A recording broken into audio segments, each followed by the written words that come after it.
Hey y'all, I'm back with my trusty Wheeler & Wilson number 8. His name is Waylon. I had a little tragedy with him a couple weeks ago, and it physically made me sick to my stomach because I'm just so attached to this machine. When I got this sewing machine cabinet, it had a different Wheeler & Wilson number 8 head in it, and his name's Willie, and he's more weathered than Waylon is. And I promise you guys, I will introduce you to Willie one day, as I had mentioned in the past. But this is the attachment box that I acquired for the Wheeler & Wilson number 8. I had to buy it separate. I think I found it on eBay about 17 years ago. And these Wheeler & Wilsons have these really unique glass feet. And let me show you. This is my, wait a minute, that's not the right one. This is it. This is the Wheeler & Wilson braider foot that was on Waylon when I got Waylon. And that's the only glass foot I had. So that's what I've used on Waylon. I'm afraid to try to take this glass foot, slide it out, because I'm afraid I'm going to break the glass. So that's what stays in Waylon, and that's what I sew with. So let me tell you what my tragedy is. I opened this attachment box the other day, and it's my fault. It's totally my fault, and it still doesn't make the sick feeling in my gut any worse. I had 2 original, brand new, never used glass feet in with all these attachments. And I don't know why it never struck me as I need to take those out and protect them, but it didn't. So I did not protect my glass feet. So when I opened this attachment box the other day, one of my glass feet, one of the plain glass that had never been used, this was a new old foot, as you can see, it is broken. And it's broken. I've got 2 pieces here. I think I've got a 3rd piece of glass floating around somewhere. But anyway, this just absolutely made me, you can see it, physically sick. And so I do have original old gathering foot. And so I'm no better now. I'm going to protect these glass feet. In fact, I don't even know if I'm going to keep them in the box with the regular attachments anymore. Okay, so I thought about it a while, and I realized that, hey, can I, you know, they don't make these glass feet anymore. You can't go out and buy them. You know, if you find them, you need to find them through, you know, just hunting around and the regular outlets like Facebook Marketplace and Etsy and eBay and those kind of places, and you hunt and you dig, and they're just not out there. So I thought to myself, could I get these 3D printed? You know, I have access to a CAD program and a 3D printer, and I got some friends that can help me, you know, model these feet. And so let me show you. With the braider, along with the braider, there was a plain glass foot, a side cutout glass foot, a quarter glass foot, and then a gathering glass foot, and then this braider.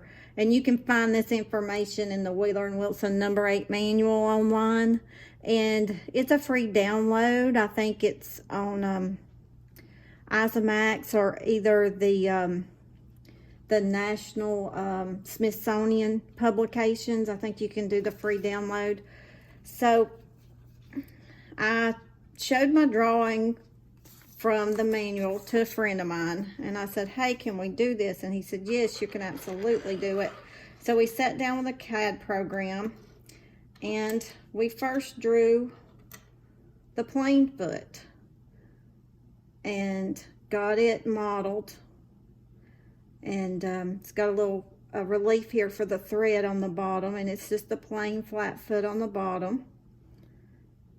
And then after that one, I went ahead and said, okay, well, the side out foot is the same as the plain foot.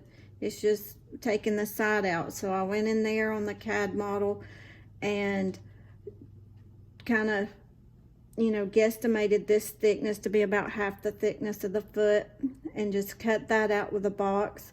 So then I had the side cutout model done.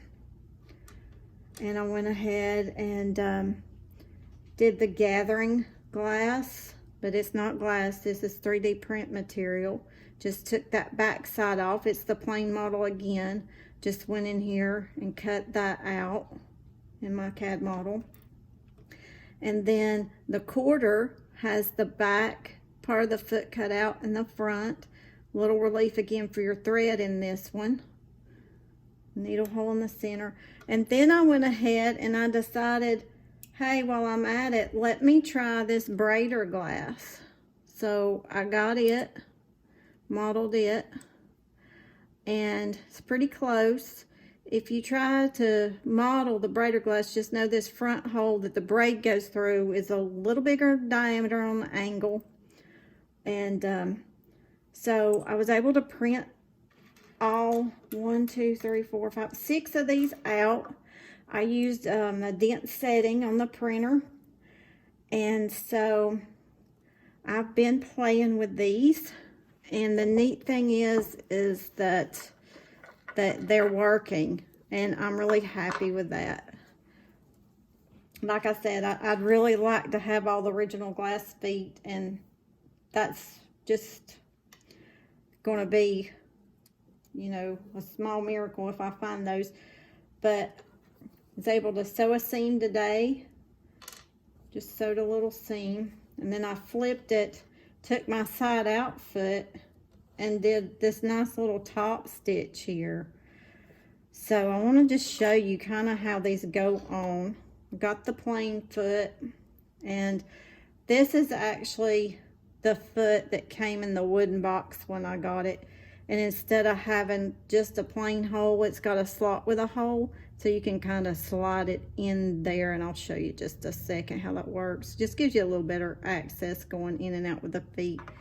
So flip it over, and the top side just fits on the, you can see there's a little ledge there, and you just slide it down. And then I've already got my screw back here, and I take this at an angle, and I'm going to go in there, and I'm going to catch that screw, and I'm going to push it all the way up. Then I'm going to take my screwdriver. It's a flat slotted screw.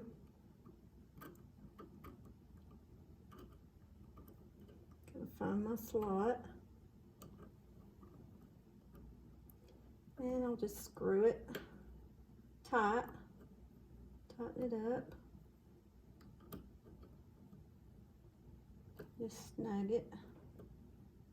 Okay, and the first thing, you know, I wanted to do, and that I did when I tried this, is I made sure and went down real slowly by hand, made sure that needle cleared the hole that I made. Because what I did, I just took a pair of calipers and I measured everything on the one of the glass feet to get my measurements for the CAD program. So, like, here's my broken foot, and what I did is just took the caliper and went from the edge to about the center of the hole.